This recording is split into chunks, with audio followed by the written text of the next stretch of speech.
Halo teman-teman, kembali lagi di channel ini.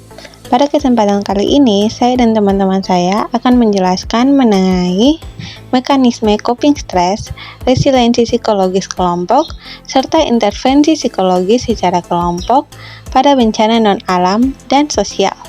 Selamat menyimak. Baik, kita mulai dengan pengertian dari bencana non-alam dan bencana sosial. Bencana non-alam adalah jenis bencana yang disebabkan oleh faktor non-alam seperti kegagalan teknologi, dampak modernisasi, serta penyebaran penyakit seperti epidemi dan pandemi. Bencana ini umumnya terjadi akibat aktivitas manusia atau perubahan lingkungan. Berikutnya adalah bencana sosial. Bencana sosial adalah bencana yang timbul akibat ulah manusia, seperti konflik antar kelompok atau komunitas masyarakat, serta aksi terorisme. Bencana ini biasanya berdampak pada stabilitas sosial dan keamanan. Berikutnya adalah kasus bencana non-alam yang kami ambil di Nusa Tenggara Timur, yaitu tentang stunting. Menurut pejabat gubernur Adriko Susanto, dalam pemaparan materinya menyebutkan pada tahun 2023 prevalensi stunting di Provinsi Nusa Tenggara Timur sebesar 37,9%.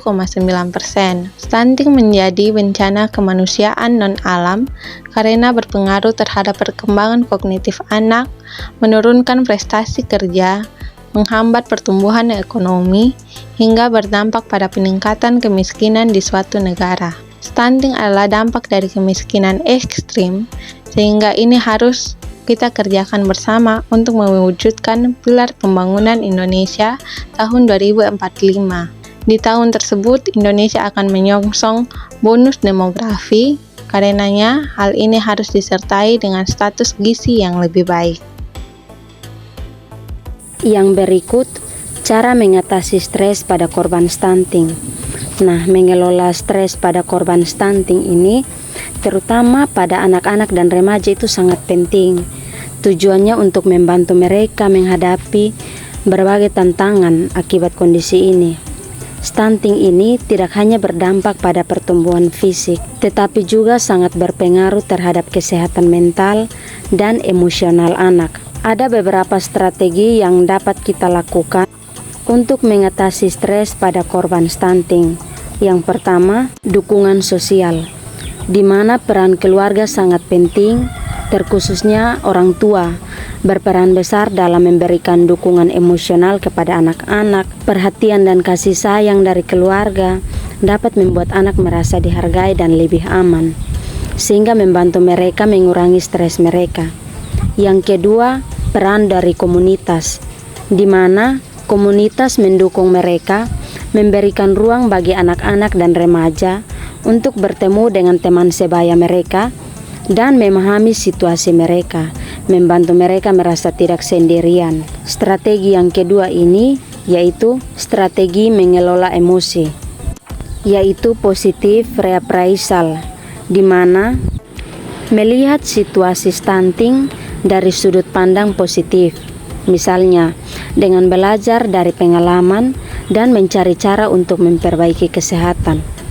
Yang kedua, ada kegiatan relaksasi, yaitu melakukan aktivitas seperti meditasi, olahraga, atau menjalani hobi dapat membantu menurunkan tingkat stres dan meningkatkan suasana hati pada anak-anak. Strategi yang ketiga yaitu strategi berbasis masalah, di mana edukasi tentang stunting ini memberikan pemahaman kepada orang tua dan anak mengenai stunting, termasuk langkah pencegahan dan penanganannya, dapat meningkatkan rasa percaya diri dalam menghadapi situasi. Yang kedua ini mengikuti program nutrisi, yaitu berpartisipasi dalam program yang menyediakan makanan bergizi atau pelatihan gizi dapat membantu memenuhi kebutuhan nutrisi untuk pertumbuhan anak-anak. Strategi yang keempat yaitu pendidikan dan pelatihan. Yang pertama, workshop untuk orang tua, di mana mengadakan pelatihan tentang cara mendukung anak secara emosional dan fisik. termasuk komunikasi yang baik dan pemberian dukungan psikologis. Yang berikut ada kegiatan ekstrakurikuler, di mana mendorong anak-anak untuk mengikuti kegiatan di sekolah atau komunitas dapat meningkatkan kepercayaan diri dan keterampilan sosial mereka. Yang kelima ini ada pendekatan berbasis budaya, yaitu pemanfaatan tradisi lokal. Nah, pemanfaatan tradisi lokal ini menggunakan pendekatan budaya seperti peran tokoh adat, dapat memberikan dukungan emosional melalui nilai-nilai budaya yang relevan. Jadi, mengatasi stres pada korban stunting ini membutuhkan pendekatan yang menyeluruh, melibatkan dukungan sosial, pengelolaan emosi, edukasi, dan keterlibatan komunitas. Dan memanfaatkan sumber daya di sekitar dan memperhatikan kebutuhan emosional serta fisik anak-anak dapat membantu mereka menghadapi tantangan yang ada dan meningkatkan kualitas hidup mereka. Selanjutnya, ada ketahanan kelompok untuk korban stunting. Ini sangat penting terutama anak dan remaja. Jadi ketahanan kelompok untuk korban stunting ini yaitu kemampuan komunitas untuk bangkit dan beradaptasi setelah menghadapi dampak negatif stunting. Pendekatan ini sangat penting, tujuannya untuk mendukung individu dan keluarga terdampak agar mampu menghadapi tantangan akibat kondisi tersebut. Ada faktor-faktor yang mempengaruhi ketahanan kelompok. Yang pertama, dukungan sosial. Nah, dukungan sosial ini, hubungan yang solid antar anggota komunitas sangat membantu dalam membangun ketahanan.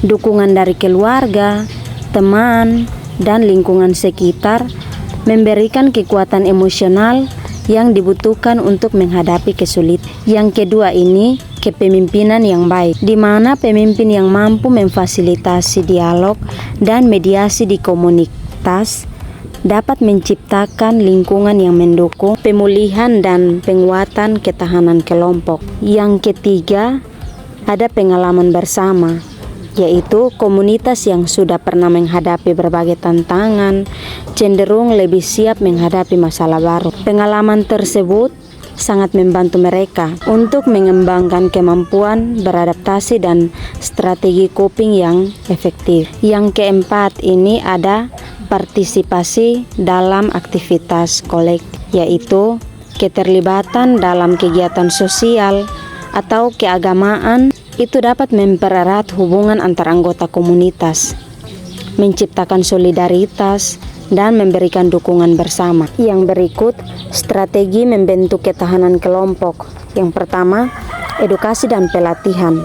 Nah, edukasi dan pelatihan ini, dia mengadakan pelatihan tentang gizi seimbang dan pentingnya kesehatan anak untuk orang tua dan anggota komunitas agar mereka lebih memahami cara mendukung anak yang berdampak stunting. Yang kedua ini ada peran kader posyandu.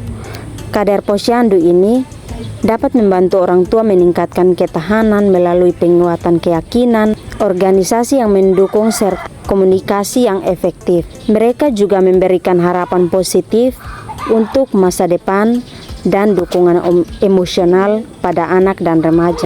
Yang ketiga, ada program dukungan psikologis. Program dukungan psikologis ini menyediakan layanan konseling kelompok untuk membantu komunitas mengatasi dampak emosional akibat stunting.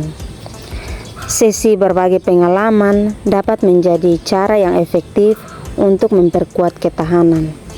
Yang keempat itu ada kegiatan sosial. Nah, kegiatan sosial ini mengorganisir pertemuan rutin atau acara budaya untuk memperkuat hubungan antara warga, menciptakan kebersamaan, dan mendorong saling mendukung. Yang kelima, ada dialog terbuka, di mana mengadakan forum komunitas untuk membahas tentang tantangan bersama dan mencari solusi kolektif.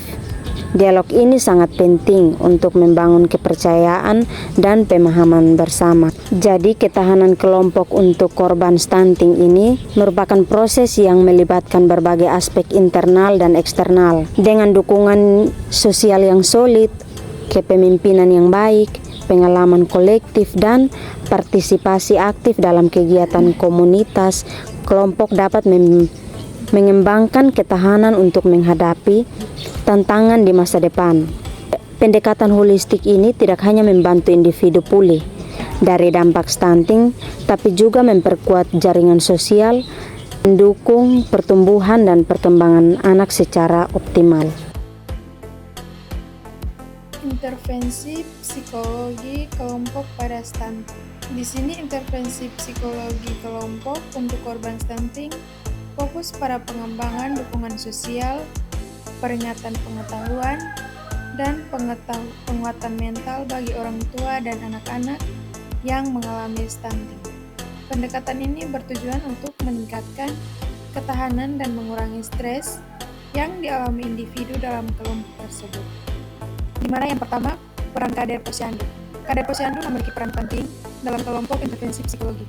Mereka dapat membantu meningkatkan ketahanan orang tua dengan cara penguatan sistem keyakinan, pola dukungan organisasi, dan fasilitas proses komunikasi. Yang kedua, model pendidikan berbasis komunitas. Model edukasi yang fokus pada pendekatan berbasis komunitas juga efektif dalam mengatasi masalah stunting, seperti workshop untuk orang tua dan remaja serta modul khusus untuk remaja stunting. Yang berikut, pendekatan teori kognitif sosial. Pendekatan teori kognitif sosial, seperti yang dikemukakan oleh Albert Bandura, dapat diterapkan untuk meningkatkan efikasi diri orang tua dalam merawat anak-anak mereka. Intervensi ini mencapai peningkatan efikasi diri dan dukungan keluarga. Yang berikut, sosialisasi pencegahan stunting. Sosialisasi yang dilakukan oleh mahasiswa atau lembaga lain juga berperan penting pada pendidikan psikologi bagi ibu. Yang berikut kita masuk pada kasus sosial. Kasus sosial yang kami ambil di sini yaitu konflik tanah adat. Perang tanding antar warga dua desa yakni Desa Ile, Pati dan Desa Bagalima di Adonara bagian barat, Kabupaten Flores Timor, Nusa Tenggara Timur dilaporkan terjadi Senin 21 Oktober. Polres Flores Timor di NTT mencatat sebanyak 49 rumah terbakar dan satu warga dilaporkan meninggal dunia. Peristiwa saling serang dan bahkan ada pembakaran rumah di lokasi kejadian terjadi berkaitan dengan masalah lahan yang ada di antara kedua desa itu. Selain 49 rumah dan satu orang warga dilaporkan meninggal dunia, 4 warga juga dilaporkan tertembak oleh senapan angin. Korban yang terbakar di dalam rumah tersebut berinisial SI, yang merupakan seorang pria yang sedang dalam kondisi stroke. Saat ini warga dari kedua desa berjaga di desa masing-masing setelah aparat kepolisian dan TNI turun untuk menjaga agar tidak terjadi lagi konflik yang terjadi. Oke, baik, kita lanjut ke materi berikut, yaitu coping stress untuk korban konflik tanah. Nah, penanganan stres bagi korban konflik tanah dapat melibatkan strategi coping yang dapat dibagi menjadi dua kategori utama. Yang pertama itu problem focus coping, dan yang kedua itu emotion focus coping.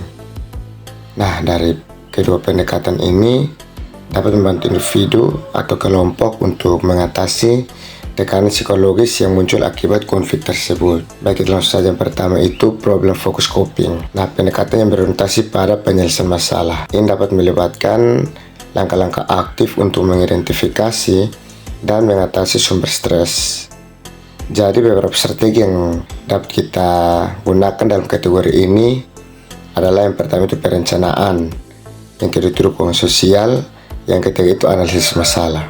Yang kedua itu emotion focus coping atau pengolahan emosi yang muncul akibat stres.